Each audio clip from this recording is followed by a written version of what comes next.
Le projet est issu d'un concours. Un concours dans lequel il fallait construire la dernière parcelle libre de Euralil 1, qui était un projet démarré dans les années 90. C'était super intéressant pour nous. Donc à la fois c'était un concours pour un petit bâtiment de bureau, mais à la fois c'était une énorme responsabilité parce qu'on finissait un processus qui avait duré 20 ans.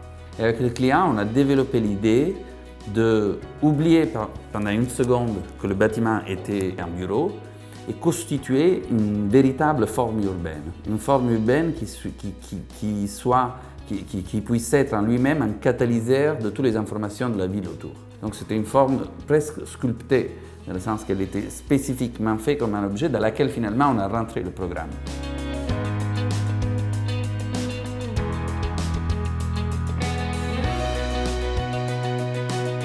Et donc on a travaillé sur la matérialité et on a travaillé sur l'idée de se dire quel est le matériau qui puisse être en même temps plié, lisse, perforé, évoluer avec la journée, changer son attitude vis-à-vis de la lumière en fonction que si la lumière vient du sud, du nord, de l'est, de l'ouest, comment il peut se transformer la nuit.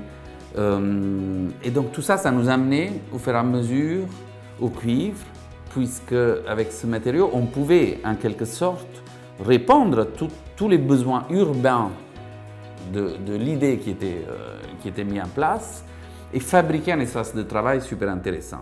Et donc, c'est une véritable démonstration d'usage d'un matériau jusqu'à sa limite. Nous avons pris un modèle de cuivre qui est censé, lui, évoluer.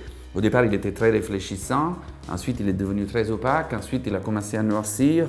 À ce stade, ça fait 2-3 mois que je n'y vais pas, donc je ne sais pas trop comment le trouver. Mais ce qui est super intéressant, c'est vraiment qu'en fonction de la pluie, du vent, du soleil, cette matière est complètement vivante.